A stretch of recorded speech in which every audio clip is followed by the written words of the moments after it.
the actual process of making the film for me is almost identical. I mean, it's with a totally different outfit, different producers, different directors, different style of working, but largely it's the same. Animated movies are I'm not going to sugarcoat it. It's very easy. I mean, you show up once every 3 months, you do a couple of hours of work, you play around, and come back 3 months later, and the entire story's changed again, and you do some stuff over and add some new stuff. It's very it's a collaborative yet simple process for the actor.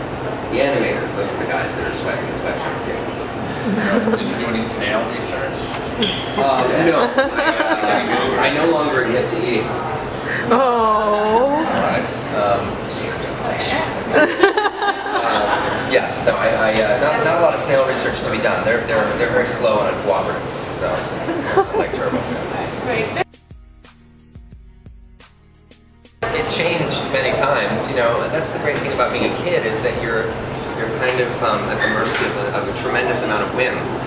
So, for me it was one day I was going to be, a professional baseball player, the next day I was going to be a scientist, the next day, but once I hit about 12 or so, I really wanted to be in this business. I really wanted to do this, and I didn't care if I got paid for it. I didn't care if I was a movie star. I didn't care anything. I just wanted to be able to make a living in this someday, and that was my dream, and not unlike Turbo, I have I have those naysayers. I have those people that say, "Don't do this. You're never going to make it. You're a fool. You should be, going this direction." And everybody seems to have their own agenda for our kids or your brother or your sister or whatever it is. And the worst offender is ourselves. We tell ourselves we can't do it. We're not good enough. We're not smart enough. Good looking enough. Just whatever it is.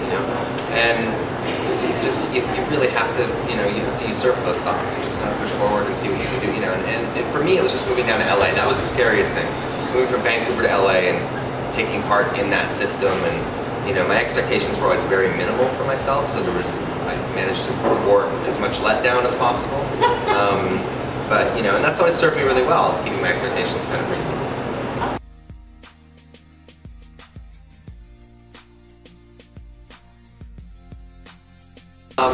Well, it's just like I just said. I mean, what appeals to me is just that idea that we persevere, despite everyone telling us to the contrary, that it's just not going to happen, or that everybody has that goal or that dream, and typically it's ourselves that's Does he have any funny quirks or personalities?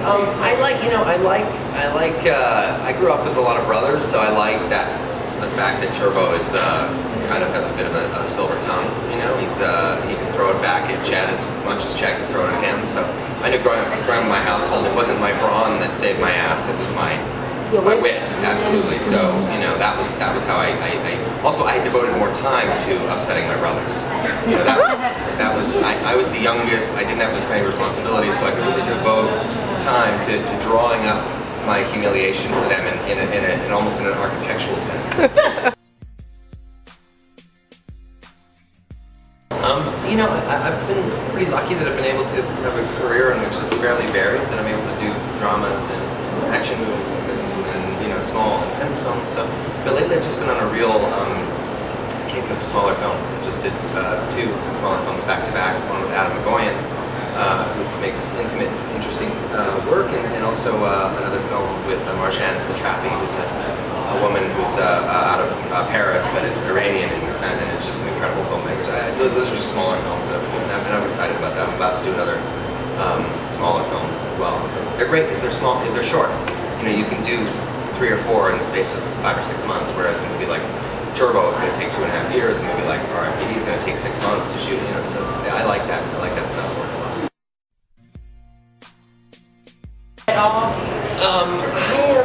I'm a little more of the slow and steady wins the race mentality.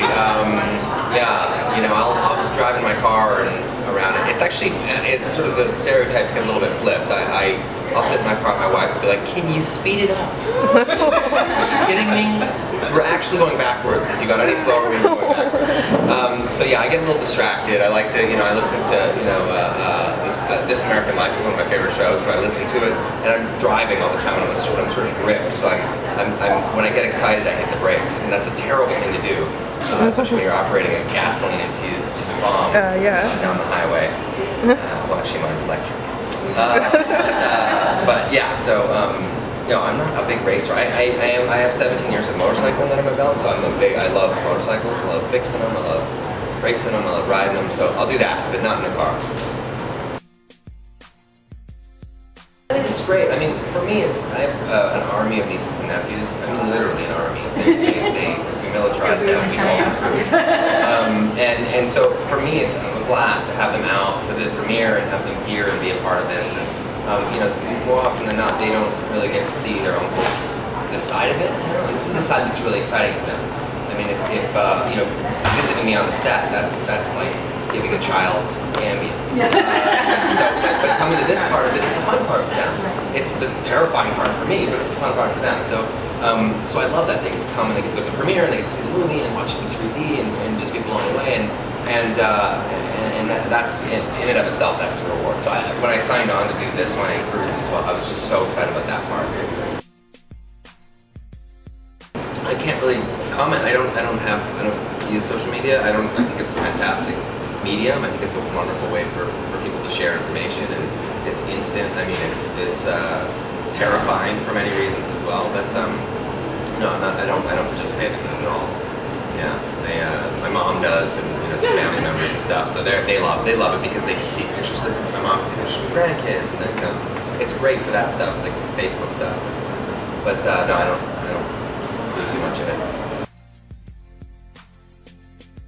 I think it's just about prioritizing. I mean, when you're in the public eye in this way, you can actually find a way to occupy every second of the day with some form of stimulation, and that's the thing you have to kind of be wary of, and to enjoy the quiet moments as much, if not more, than the circus moments. And so for me, it's always been, the balance hasn't been difficult. I'm much happier being hermetic and retreating to my little cave and being quite happy there. So it's never been a big deal for me. I'm not a big drinker. I'm not a big I just don't.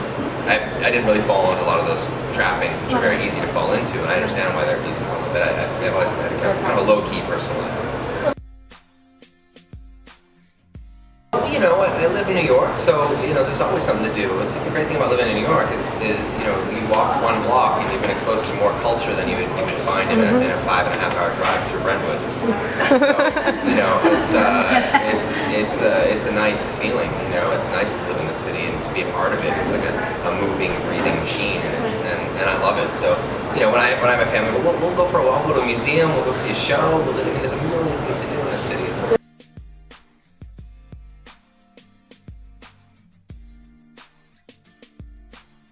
Yeah, I mean, I think you have to. Everybody has to. Sometimes it's yourself. Sometimes it's better. Yeah, I have a very close relationship with my brothers. I have 3 older brothers, and every one of them I love desperately. And as we've grown older, our hangouts have resulted in less messy stabbing deaths and more sharing of ideas, opinions, and information. So we're real close now, and I love them. So yeah, some of them are here actually. Just here. Yeah.